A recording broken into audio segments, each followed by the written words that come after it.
Okay, guys, what's up? And welcome back to Tactical Shigarami TV. You see the setup, you know what's coming. You see the title, okay? This is somewhat of an important topic or aspect. Before we go any further, we just want to get a couple of very important statements across, right? So, I do not support the development or purchase of dangerous firearms or harmful weapons or harmful items in this video. There are no harmful items in this video and no weapons of any sort. Everything here that you see are pretty much the components of toys or pretty much toys themselves, plastic components. Just to get that out there. So now, here we are with some interesting developments. So recently, I've gotten some comments on the Sand Viper video, right? I think it was the first one, which was the unboxing. So I have quite a few of them out now. So far, I've had it for a little while. For the most part, it does run. You can say it does run, right? Quote unquote, right? And we're gonna kind of get into the topic and the aspects of that, basically. So far, we are 5 or 6 months in to owning the Army Sand Viper, right? Okay, so here I have in front of me is the blowback components for the Sand Viper, which are here, right? This one's a little bit short because of the optic cut for the slide. And I also have the Tokyo Marui standard high kappa BBU, right? Just to do a comparison for both. So for those of you guys who've been following the channel for a while, I've pretty much been customizing high kappas for quite some time. I used to have some videos on here that I had to take down due to monetization issues, just to make a long story short, right? So quality control is really, really big and very, very important. So I have a trip coming up in a little while. We're going to head out to Aichi and, play a little bit, get some games in, and make some content for you guys, right? And I was actually doing some testing with the Sand Viper just to get some rounds through it, because in one of the games I had recently, there were some issues where the magazine, I think, wasn't running well enough, and it went into full auto or something like that of the sort, right? Basically. So I'm not going to name names here. The understanding was that there was a sear issue. That's what the problem was believed to be, but it was not a sear issue, right? The lower frame is fine as far as I'm concerned. But I find that with the TTI Sand Viper and with also the Costa as well, seeing as that they're both Army products, right? If the magazine isn't warm enough, usually it doesn't run as well as it's supposed to compared to other brands, such as like Marui and the other high kappas that are out there.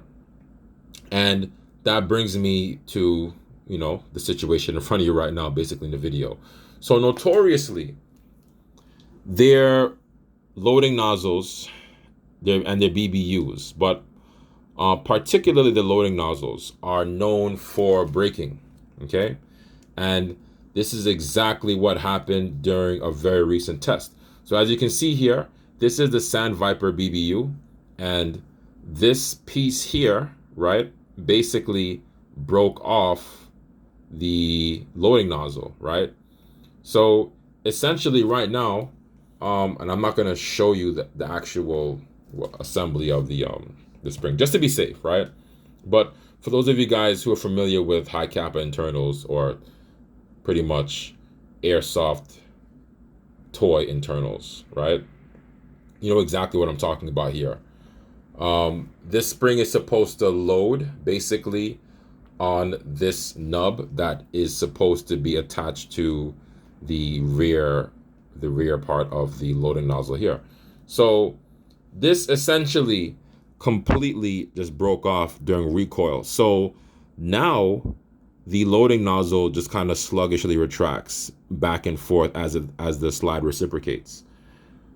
The thing is, The funny thing is that the whole entire mechanism is still operable. So it feeds, which is pretty interesting. And I don't know how long this is gonna pretty much last or whatever the case is. I will sort of document it, but as of right now, it's feeding. So I will bring it with me and I will run it and I will try my best to have it run, when I'm making other videos. Interestingly enough, my Glock 19 Gen 3 that I did make last year still runs very well with the Holliston. Everything internally, externally runs really well. So that will be on my person as well, as far as the side tools are concerned. But what we're looking at right now in terms of quality is very important. It's very different. I know that the build for both of these is very different in a lot of ways, right? So right off the bat, right, as I'm looking at the both of these nozzles right now, and I'm holding the both of them right in my hand, I can definitely tell you that there is a big difference in terms of feel and quality between the Marui and the Army. Okay, so the Marui, just by touching it, like, it feels a lot more stiff and more durable than the Army. It's a little bit lighter. The plastic in it feels a little bit more flimsier as well too, right? And which is interesting to me is that if you look at the both of these right now, right, and I were to tell you, or if I were to ask you which one is the newer loading nozzle, without looking at the rear to distinguish between both, it's kind of different to tell which is different from the other one, right? Or which is which. So I can tell you one thing that's very important here, right? One of these has about 5,000 rounds on it, or more, way more than 5,000. And I've been running it for over 3 years. And the other one has only been running for about maybe 6 months, and I've used it in less than 20 games. So this is a very significant difference. And also, these are very important stats when you look at quality. So Army nozzles are known for breaking. I did hear about this before I decided to get the Sand Viper. So I kind of wanted to bite the bullet a little bit and to see exactly what the situation was with the Army, because I took my chance with the baton. And when I looked into the situation, they do offer replacement parts, but the quality of the baton pistols, to me, internally, are not good. They're very subpar, in my opinion. And you saw the same thing with their Glocks, and a lot of people saw the same thing with their Staccatos. This is just what it is. With high Kappas, right, it's a little bit different when you try to tune them internally. It's not like, running an Airsoft Glock or something like that. I worked on them quite a bit to kind of understand what kind of makes them tick, especially on the upper end. And when it comes to CO2, definitely, you have to have reinforced nozzles and parts. I don't think they offer a reinforced variation of this particular nozzle or spare ones. I don't exactly know, but for now, this is feeding. But this is something that's very interesting, because I'm pretty sure, if somebody wants to get the Pit Viper or the Sand Viper, this is something that they probably, I would want to know this if I didn't own those products yet, right? So what are the quality of the internals, and how is that going to affect the longevity of you running the toy over a long period of time?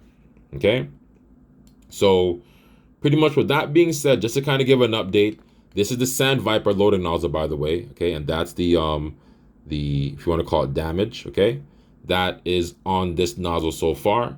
And at the moment, it does run, but just overall quality is just very, very different. And I know that the build purpose is going to be a little bit different as well, because one is pretty much built for a slide that you're mounting an optic on, and one does not have an optic cut. But this does feel a lot more durable. And as you can see, I got the custom piston head on it. And this one, this is pretty much stock all the way. And it feels a lot lighter, right? So just some interesting aspects there that I think, people want to know in reference to the Sand Viper. So I'm not going to show the build. I'm not going to show the assembly, right? I'm so sorry about that. that is a video that I want to do for another day on another platform, and most likely that will be on Patreon when the time comes. Okay, so that's an update on the Sandviper.